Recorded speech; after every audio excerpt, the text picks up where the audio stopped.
Esse é o 6º programa da série Paulo Freire Vivo, da TV da UFPB.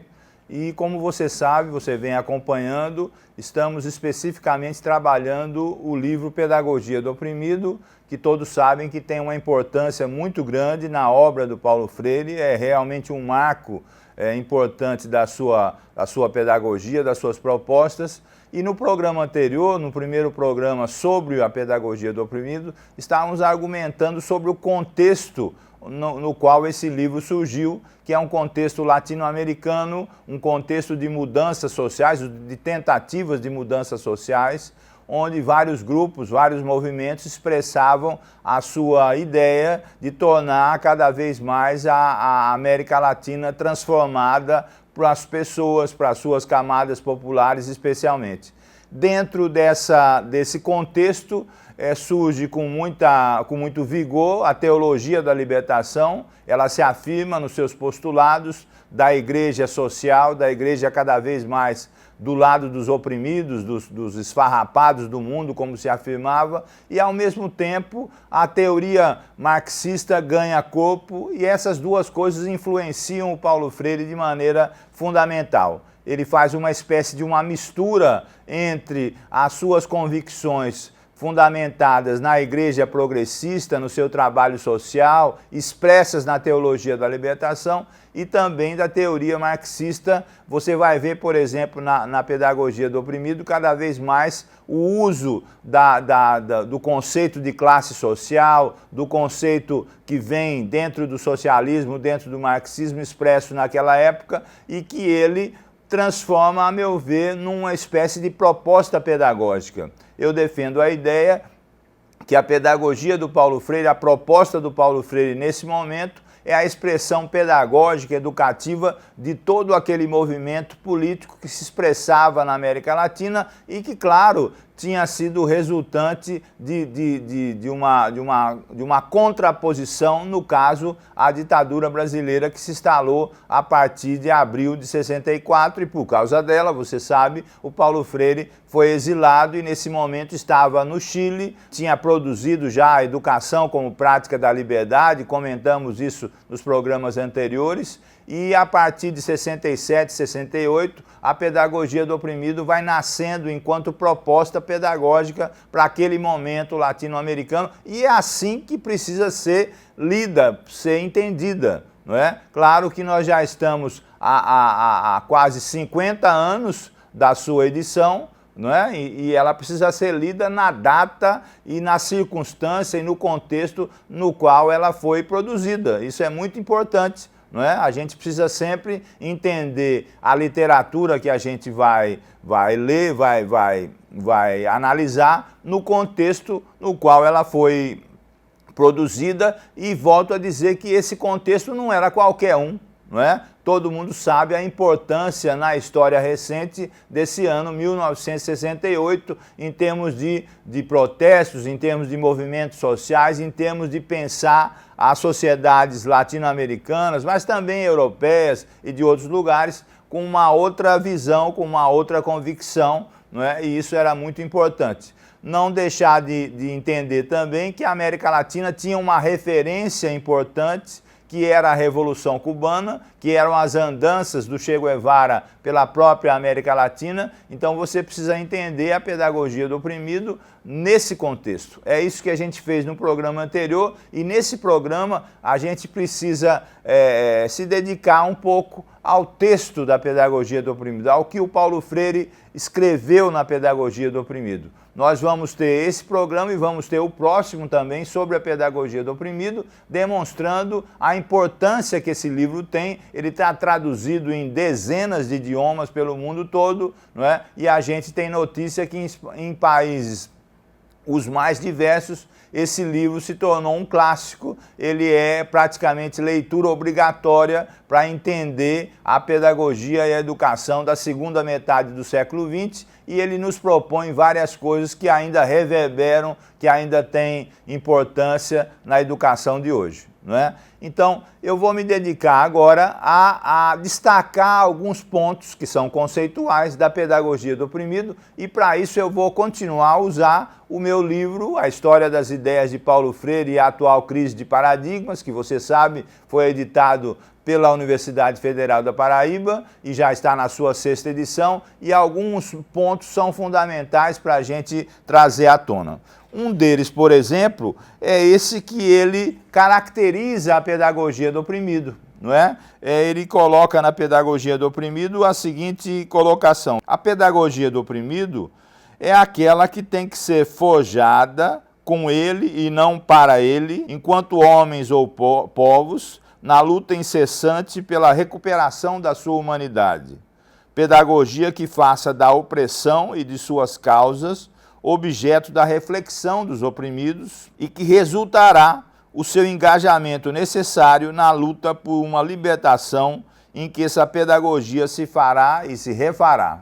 Perceba as palavras do Paulo Freire para definir o que ele chama de pedagogia do oprimido. Ele já tinha afirmado anteriormente que não queria elaborar, pensar em qualquer educação, em qualquer pedagogia, mas ele quer elaborar, quer pensar a pedagogia do oprimido. E para ele, a pedagogia do oprimido é uma coisa que precisa ser forjada na resistência à opressão, na prática educativa que mostra uma realidade cada vez mais opressora, e ele está falando da América Latina, não é? E nesse contexto é que essa pedagogia, ele diz no final, se fará e se refará, ou seja, ela vai cada vez mais sendo trabalhada nesse contexto de mudanças, de tentativas de mudanças, não é? E ela é expressão dos oprimidos enquanto educação. É importante que a gente vá vendo isso, não é? Mas o Paulo Freire começa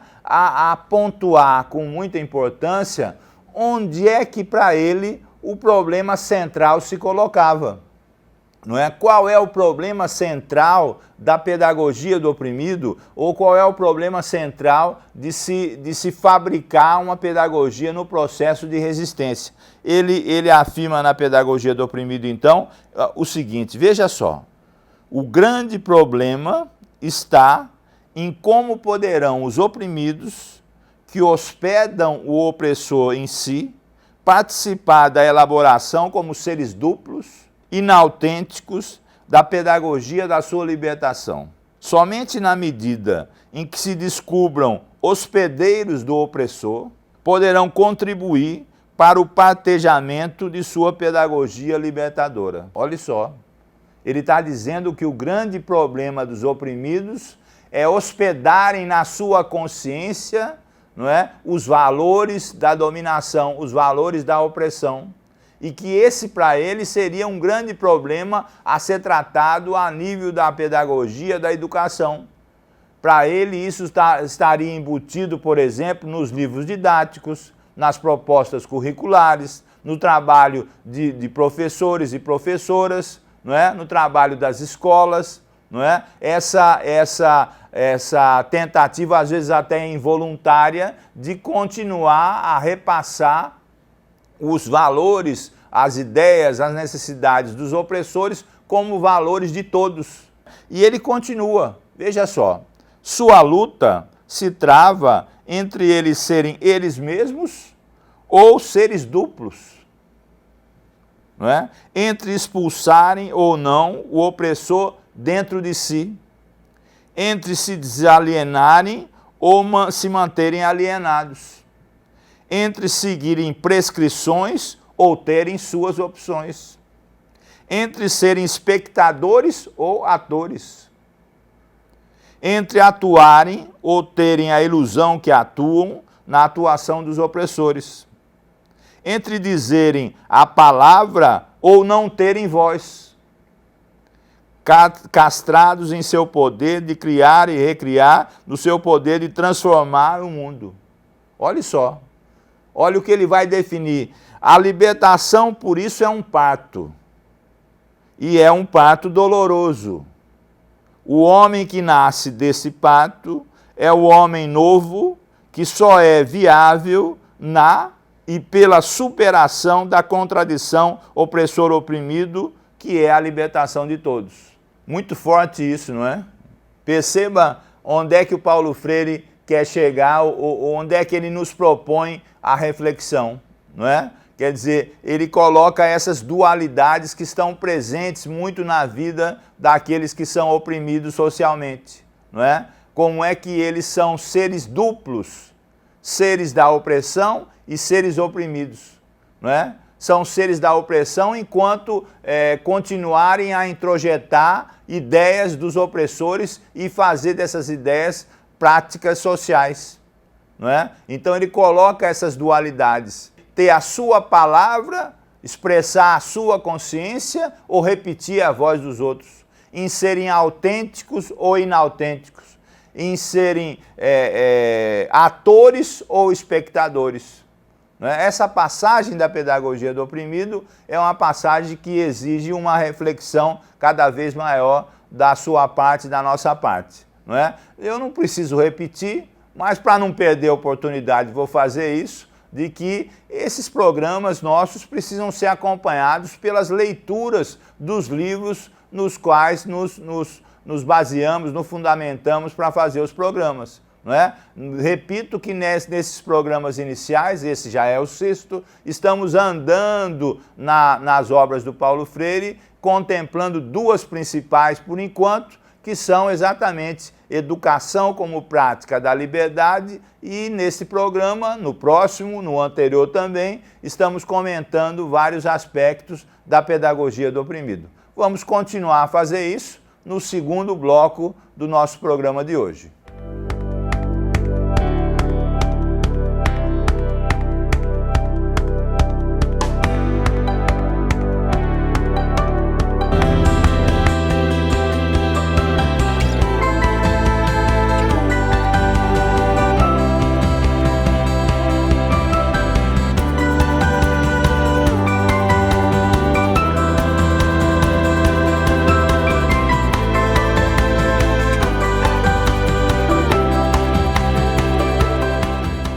No primeiro bloco, você está me acompanhando, nós estávamos falando de alguns trechos da pedagogia do oprimido em que o Paulo Freire caracterizava o que é que ele pensava, como é que essa pedagogia precisa ser forjada, construída. Ele caracterizava também qual, na opinião dele, é o grande problema dos oprimidos, que é desintrojetar da sua consciência a consciência que os opressores fazem questão de passar, e no final a gente estava comentando que o que é que ele entende que é a grande luta dos oprimidos, que é se tornarem seres autênticos, atores do seu processo histórico, construtores da sua própria palavra, enfim, aqueles que constroem um novo tempo, um novo homem, uma nova mulher, para que isso seja importante em termos de mudança social. Nós vamos continuar isso, porque, como você sabe, nós precisamos caracterizar a pedagogia do oprimido nos seus conceitos principais, não é? Ele coloca mais na frente da pedagogia do oprimido o seguinte: o que caracteriza os oprimidos como consciência servil em relação à consciência do Senhor é fazer-se quase coisa e transformar-se, como salienta Hegel, em consciência para o outro. A solidariedade verdadeira com eles está em com eles lutar para a transformação da realidade objetiva que os faz ser esse ser para o outro. Duas coisas importantes de comentar aqui. Veja só que ele fala de consciência servil, da relação dessa consciência servil com a consciência do Senhor, a consciência opressora, e para isso cita um autor que o influenciou nesse momento de maneira importante, que é Hegel. Não é? Eu já citei em programas anteriores que essa influência marxista, da filosofia marxista, vou dizer assim, do primeiro Marx, traz junto com ela a influência que Hegel teve na própria teoria marxista, na sua elaboração. E o Paulo Freire, então, nesse momento da pedagogia do oprimido, cita a fonte de Marx, no caso, não é, para tentar fazer com que a gente entenda essa relação da consciência servil com a consciência opressora. E isso é importante para ele entender, para a gente entender que pedagogia ou que educação ajudaria exatamente a transformar essa consciência. Você já sabe, desde o começo, que o conceito de conscientização é um conceito importantíssimo na trajetória do Paulo Freire, mas você também precisa ficar alerta para mudanças nesse conceito. Inicialmente, lá atrás, o Paulo Freire falava de uma consciência da realidade nacional, porque ele se referia ao nacionalismo que imperava no Brasil enquanto estava aqui nos primeiros anos 60. Agora, com a introdução do marxismo, notem que ele começa a falar sobre consciência de classe. E para isso, vai chamar para auxiliá-lo um filósofo importantíssimo chamado Georges Lukács. E já citou também Hegel e Marx. Veja só esses autores que agora começam cada vez mais a marcar a pedagogia, a proposta do Paulo Freire. Mas veja só, olha o que ele começa a construir para a gente entender de maneira mais clara. Somente a sua solidariedade entre a objetividade e a subjetividade, em que o objetivo constitui com o subjetivo uma unidade dialética, é possível a praxis autêntica. A praxis, porém, é a reflexão e a ação dos homens no mundo para transformá-lo. Sem ela, é impossível a superação opressor-oprimido. Perceba que ele vai construindo toda uma conceituação justamente na direção do que ele chama de superação da opressão, né, da superação pelos oprimidos, da opressão que sofrem, e para isso precisam forjar, precisam construir uma pedagogia e precisam resolver o seu grande problema, que na visão dele é justamente a desintrojeção da opressão das suas consciências. Para isso ele começa cada vez mais a relacionar a sua proposta educativa com a conceituação diferente da anterior sobre consciência, sobre estágios da consciência e sobre consciência de classe especificamente. Esse ponto da pedagogia, a pedagogia do oprimido, é um ponto de grande importância para a nossa reflexão. Mas o Paulo Freire, então, começa cada vez mais a nos mostrar o que é que ele entende por essa tal de pedagogia do oprimido. Veja só esse trecho. A pedagogia do oprimido, como pedagogia humanista e libertadora, terá dois momentos distintos. O primeiro, em que os oprimidos vão desvelando o mundo da opressão e vão comprometendo-se na praxis com a transformação. O segundo, em que, transformada a realidade opressora, essa pedagogia deixa de ser do oprimido e passa a ser a pedagogia dos homens em um processo permanente de libertação. Veja os conceitos que estão aí. Antes ele falava de liberdade, agora está falando de libertação. Antes falava de consciência da realidade nacional, agora está falando de consciência de classe. Antes ele falava de uma pedagogia mais para a construção do ser humano enquanto existência, enquanto indivíduo. Cada vez mais a sua pedagogia agora pensa no coletivo, na classe social e na transformação de classe social. Perceba que não é qualquer conceito que vai sendo embutido nas suas obras, são conceitos que vão mudar a sua característica, e eu venho argumentando desde o começo que o Paulo Freire faz isso durante praticamente toda a sua trajetória. Vai pensando os conceitos, segundo as circunstâncias em que ele vive, as circunstâncias da sociedade onde ele está tentando entender cada momento, cada circunstância, cada contradição, e ele vai modificando os seus conceitos. Por isso que é importante ler o Paulo Freire não num livro só ou numa passagem só, mas é importante ler o Paulo Freire na sua totalidade, não é? E é isso que é o grande objetivo dessa programação da TV UFPB, não é? E esse também é o grande objetivo do livro que eu uso, que eu escrevi, que é a História das Ideias do Paulo Freire. É tentar entender as suas ideias na sua totalidade. E essa totalidade, como já argumentei anteriormente, vai nos mostrar várias etapas, vários conceitos, inclusive conceitos, como eu estou mostrando agora, sendo reconstruídos, não é, no seu texto, na sua pedagogia, não é? Ele fica preocupado também na América Latina dos anos 60, não é? Da segunda metade dos anos 60, em entender como é que os educadores, como é que os professores, as professoras podem se engajar nessa luta de transformação social. E ele dá muita importância à questão da vanguarda, não é? Da mudança, da liderança, não é? Da liderança revolucionária, como era pensado naquele momento, não é? Dos anos 60, 68 que nós estamos falando. E ele coloca a seguinte ideia, veja só: se os líderes revolucionários de todos os tempos afirmam a necessidade do convencimento, olha só essa palavra, convencimento, das massas oprimidas para que aceitem a luta pela libertação, reconhecem implicitamente o sentido pedagógico dessa luta. Muitos, porém, talvez por preconceitos naturais e explicáveis contra a pedagogia, terminam usando na sua ação métodos que são empregados na educação que serve ao opressor. Negam a ação pedagógica no processo de libertação, mas usam a propaganda para convencer. Olha só que importante isso. Nós estamos diante de uma conceituação básica do pensamento do Paulo Freire.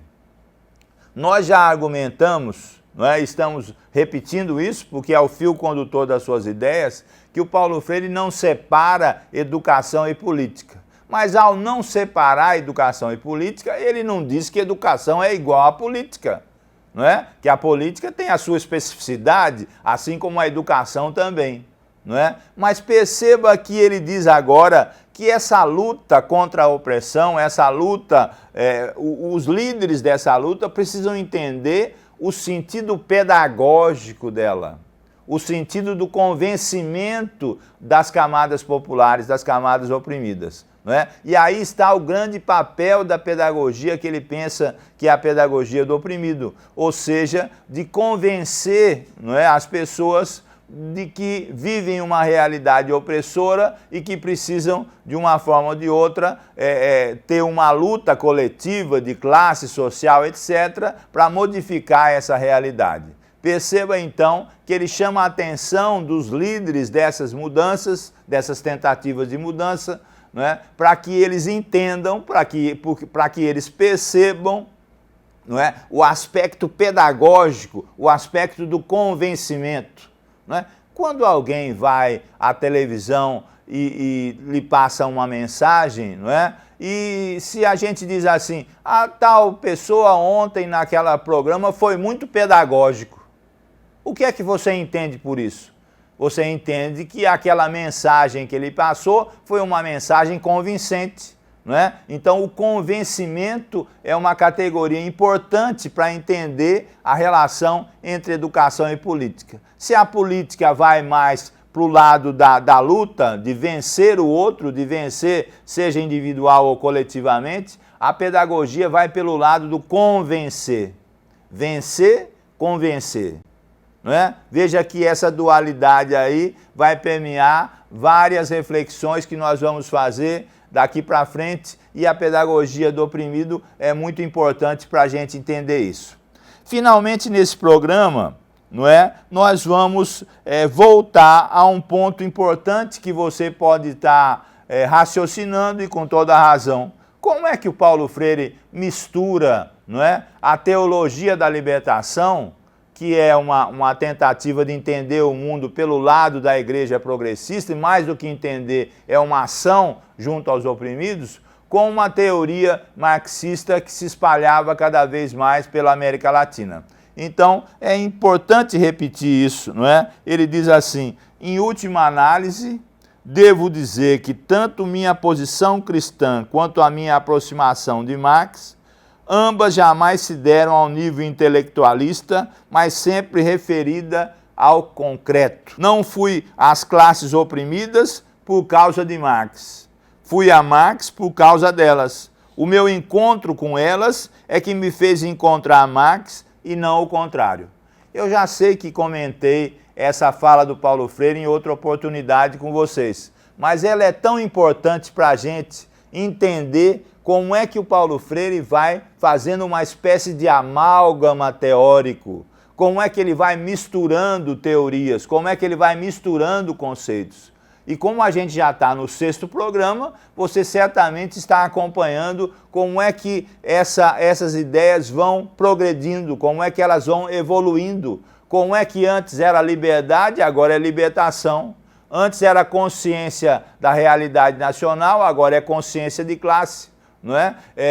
Esses conceitos, para citar só dois, não é, são importantes para a gente entender esse Paulo Freire como um todo, não é? Um Paulo Freire que vai circunstanciando as suas ideias, vai modificando os seus conceitos na medida do tempo. Esse então foi o 2º programa especificamente sobre a pedagogia do oprimido, foi o nosso 6º programa e agradeço mais uma vez o acompanhamento, espero que esses programas sirvam de incentivo e principalmente de um convite para que você leia cada vez mais o Paulo Freire, por exemplo, na Pedagogia do Oprimido e em outras obras. Não é? Até o próximo programa, nós vamos continuar a Pedagogia do Oprimido no próximo programa.